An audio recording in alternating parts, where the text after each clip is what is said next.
open like heart.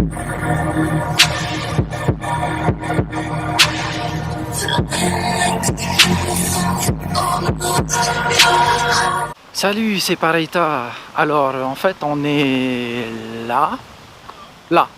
Et cette semaine, il y a eu la WWDC d'Apple, la Worldwide Developer Conference. Et je vais vous en parler un tout petit peu. La WWDC est un événement organisé par Apple chaque année pour les développeurs. C'est une conférence sur plusieurs jours qui présente les avancées logicielles d'Apple et prépare à l'arrivée en automne des nouvelles fonctionnalités.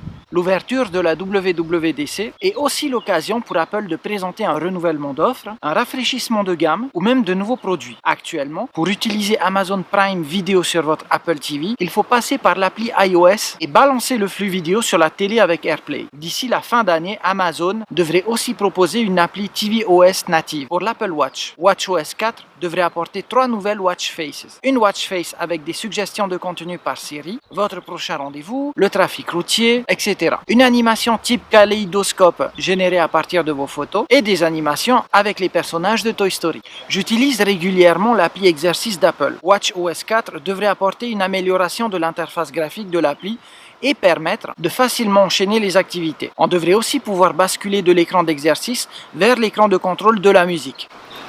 Pour le Mac, je vous liste les petites améliorations importantes pour moi. Dans Safari, on peut désormais désactiver l'autoplay des vidéos, ce qui est pratique quand des fois on trouve même pas le bandeau de pub dans la page. Aussi, il y aura un système de prévention de tracking. Attention, ça va pas empêcher de vous afficher de la pub par contre. Dans Apple Mail, des optimisations pour économiser jusqu'à 35% d'espace disque et la possibilité de splitter l'appli de manière à avoir sur la moitié gauche de l'écran l'interface habituelle de mail et à droite l'éditeur de mail. Dans Apple Photo, des fonctionnalités de modification. Trim, couleur, filtre sur les images mais aussi les live photos. Et modifications apportées aux photos seront synchronisées dans iCloud, donc sur vos autres iDevices. Ensuite, pour ce qui est plus technique, Apple inaugure enfin l'Apple File System dans macOS. La nouvelle version s'appellera au passage macOS High Sierra. Ce nouveau système de fichiers devrait être beaucoup plus performant de manière générale car plus adapté aux disques de type SSD. Pour ceux qui connaissent, c'est la version Apple de ZFS. High Sierra accélérera par GPU les vidéos encodées en HEVC et H265.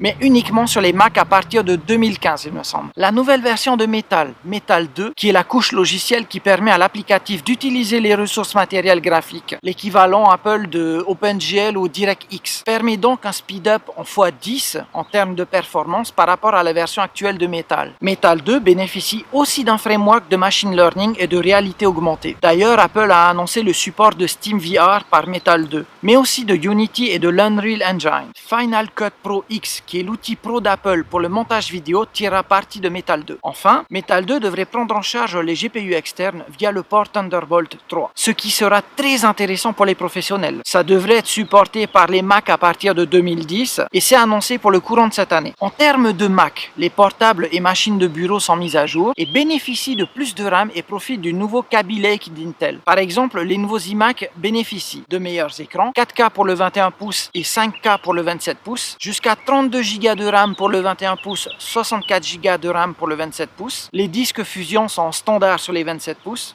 2 ports Thunderbolt 3. L'entrée de gamme coûte un tout petit peu moins cher sur les iMac 21 pouces, MacBook Pro 13 pouces. Et c'est dispo de suite. Apple a aussi annoncé l'iMac Pro. Le form factor est le même qu'un iMac normal, avec juste un revêtement Space Gray sur l'iMac, mais aussi sur le clavier, au passage qui possède désormais un clavier numérique et la souris. L'iMac Pro est disponible avec 8, 10 ou 18 cœurs Xeon, jusqu'à 128 Go de RAM, et la nouvelle gamme de processeurs d'AMD, les Radeon Vega, qui peuvent avoir jusqu'à 16 Go de RAM. Le produit est clairement orienté vers les professionnels, mais l'offre n'est encore une fois pas assez modulaire pour être une solution sérieuse. Le prix est élevé, il commence à 4 999 $, mais on parle ici d'une station de travail professionnelle, pas d'une machine de bureau simple. J'ai pas la date de sortie, mais je pense qu'il devrait être aussi disponible à la précommande d'ici la fin d'année. Pour iOS 11, enfin, les messages se synchronisent dans le cloud, pas uniquement les iMessage, mais aussi les SMS et les MMS. On pourra faire des transferts d'argent par Apple Pay de pair à pair. Les comptes Apple seront dans ce cas-là utilisés pour débiter et créditer les personnes. Les suggestions contextuelles de Siri dans les messages, comme pour High Sierra le support de HEVC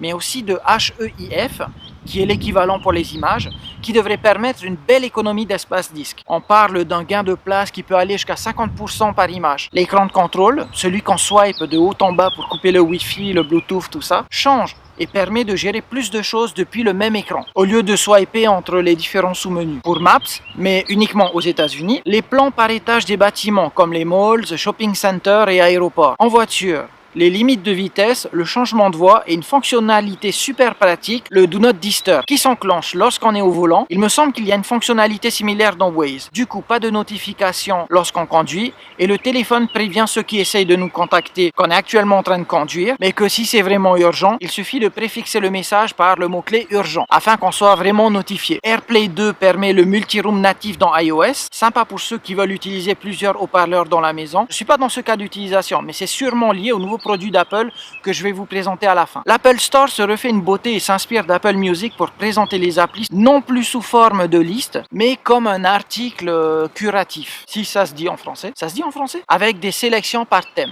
J'aime l'idée et j'espère qu'elle permettra aux petits développeurs de se faire connaître. Par derrière, la soumission d'app devrait prendre moins de temps aussi. Apple a annoncé pouvoir faire une review d'application en 2 heures, quand les astres sont alignés, dans une descente avec le vent dans le dos. Apple a annoncé le nouvel iPad Pro qui bénéficie d'un écran un poil plus grand qui passe de 9,7 pouces à 10,5 pouces tout en gardant le form factor de la tablette. Le modèle de base démarre avec 64 Go, un écran qui gère mieux la vidéo HDR, un meilleur rafraîchissement de l'image jusqu'à 120 Hz, adaptatif pour ne pas vider la batterie. La latence du Pencil baisse aussi à 20 millisecondes. On peut filmer à 4K avec la caméra arrière. La caméra frontale passe à 7 mégapixels et on possède même en frontal une stabilisation d'image, je pense optique. Sinon Apple ne l'aurait pas mentionné. iOS 11 sur iPad devrait apporter beaucoup de nouvelles fonctionnalités pour les professionnels notamment. Le dock devient invocable de n'importe où en faisant un swipe du bas vers le haut comme pour l'écran de contrôle actuel. Par contre, je comprends pas où celui-ci va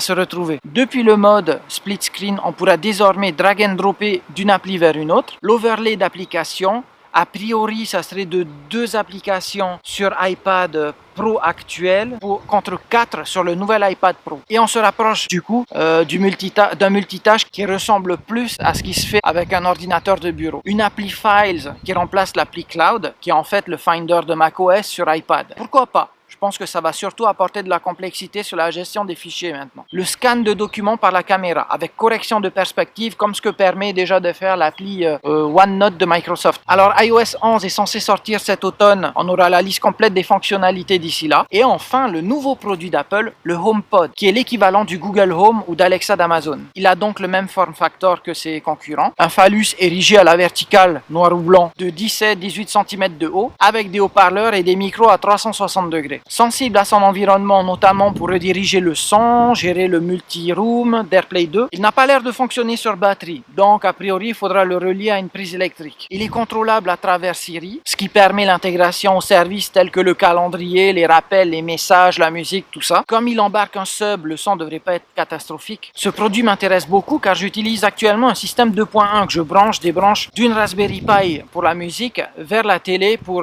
mettre le son d'un film. Le HomePod me permettrait de jouer de la musique par AirPlay directement et rediriger le son de mon Apple TV vers le HomePod quand je regarde des films. Je pourrais aussi me passer de ma montre pour utiliser Siri et juste parler à voix haute dans l'appartement pour éteindre ou allumer la lumière, le ventilateur, etc.